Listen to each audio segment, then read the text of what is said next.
May pananagutan nga daw ba si Congressman Leviste dahil sa kanyang pagkakakuha ng mga files na may kaugnayan sa malawakang nakawan sa flood control mula kay Yusek Cabral. Yan po ang pag-uusapan natin sa araw na ito. Happy New Year po muna sa inyong lahat. Hindi nga po sana muna ako gagawa ng video at alam kong busy pa tayong lahat, kapapalit lamang ng taon at marami pa tayong ginagawa. Pero pagbukas ko kanina ng Facebook, nakita ko na naman itong mukha nitong si Congressman Ridon. At ngayon naman ang tinatarget nila ay si Congressman Leviste, nasasampahan daw sa Ethics Committee na isa pang reklamo at tila ang kanilang gagawin kay Congressman Leviste ay kagaya ng ginawa nila kay Congressman Kiko Barzaga. Well, inaasahan na natin yan. Pero tingnan natin mabuti at busisiin natin ang kanilang mga argumento. Bakit nila sasampahan ng reklamo sa Ethics Committee si Congressman Leviste? Sinasabi nila may pananagutan daw si Congressman Leviste sa kanyang pagkakakuha ng mga dokumento kay Yusek Cabral. Busisiin natin mabuti ang batas tungkol dito. Sa ilalim ng Konstitusyon, sa 1987 Constitution, Article 3, Section 7, sinasabi po dito na ang tao, ang lahat ng mamamayan ng Pilipinas ay may karapatan na magkaroon ng access sa official records ng ang government transactions. At yan po ay basic na karapatan. Kasama po yan sa Bill of Rights, yung mga fundamental rights ng isang mamamayan ng Republika ng Pilipinas. Si Congressman Leviste ay hindi lang basta mamamayan, siya ay isa pang nakaupong congressman. At yung kanyang access to records therefore must be respected both as a congressman and both also as a citizen of the Republic.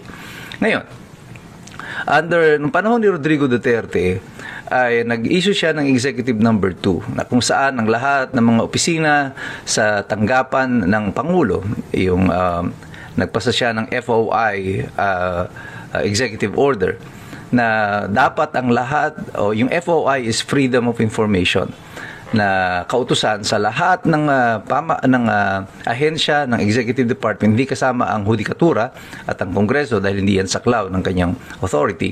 Pero inutusan niya ang lahat ng mga ahensya ng kanyang mga departamento na magsagawa o gumawa ng sarili nilang mga FOI portal para po magkaroon ng easy access ang mga tao sa mga dokumento at makakapagpadala sila ng mga request para dito.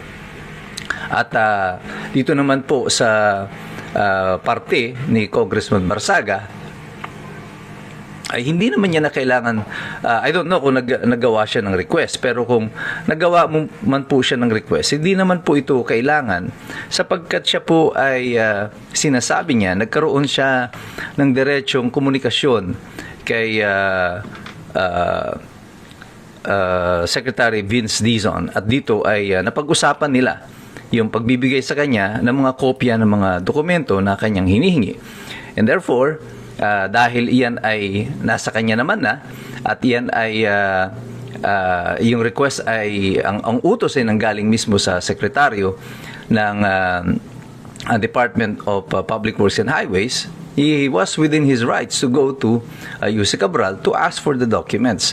And these are all public records.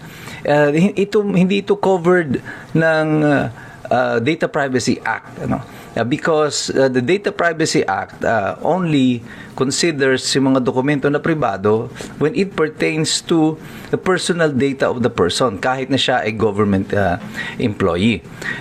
Pero kung ito ay may kaugnayan sa kanyang official act, sa kanyang mga transaksyon na pinasok, mga kontrata, hindi po ito covered ng Data Privacy Act, and therefore it must be revealed or released to the people. As a matter of fact, under the Code of Ethical Standards for Government Employees, Republic Act number 6713, dapat ang mga government employees ay kumikilos doon sa mga requests within a period of 15 days from the date of the request. Dito sa nangyari kay Congressman Barzaga, hindi naman niya na kailangan mag-request because apparently meron sila exchange of emails ni Secretary Vince Dizon At ito ay sinabi niya na readily available naman itong mga dokumento na to. Ngayon, ang question dyan ay nagkakaroon ng pagtanggi itong si Vince Dizon, pero ang sinasabi niya ngayon, parang pinilit daw yung pagkakakuha ng files kay Secretary kay Yusek Cabral. And here's the problem of Ridon, of Congressman Ridon, and si Secretary Vince Dizon. Kung si Yusek Cabral ang pinilit, sino ang magrereklamo na siya ay pinilit? Gayong sinasabi nyo na patay na si Yusek Cabral. Who's gonna file a complaint in behalf of Yusek Cabral? Sino po? Ikaw, Congressman Ridon? Ikaw, Yusek Vince Dizon? Ikaw na hindi inagawan ng papel? Sino sa inyo ang magsasampa ng reklamo? Well, from the beginning, alam naman na natin itong Ethics Committee ng House of Representatives has nothing to do with ethics at all. Kasi kung ethics ang susundan nila dito, dapat wala na silang lahat dyan. I mean, recently lang, lumabas itong katotohanan na siniwalat din ni Congressman Leviste na ang mga congressman ay tumanggap ng tigda 2 milyon na regalo daw mula sa House of Representatives. Pero itong si Congressman Puno, tinatanggi niya, hindi daw ito regalo. Ito daw po ay kasama sa mga requirements nila para sa Christmas party, mga Christmas bonuses, mga bibigay nila sa mga kapitan ng kanilang distrito. Goodness gracious. Obligasyon pa pala natin ngayon na magbigay sa mga congressman na ito ng pangpaparty nila, ng ipapamigay nila sa mga kapitan nila. Requirements daw ito for their Christmas requirements in this district. Kailan pa po naging requirement ng batas ang Christmas party? 2 milyong piso bawat isa sa inyo para sa inyong Christmas requirements, samantalang kaming mga ordinaryong Pilipino, pinipilit niyong kinukumbinsi na 500 piso ay sapat na sa amin para sa aming Noche Buena. Oh, come on. Asa ng ethics ninyo ngayon? Where is the Ethics Committee? Malinaw para sa mga taong bayan, Congressman Ridon, kung ano inyong ginagawa. This is not about accountability. This is about hiding the truth. This is about punishing those people who are doing good, kagaya ng ginawa ninyo kay Kiko Barsaga.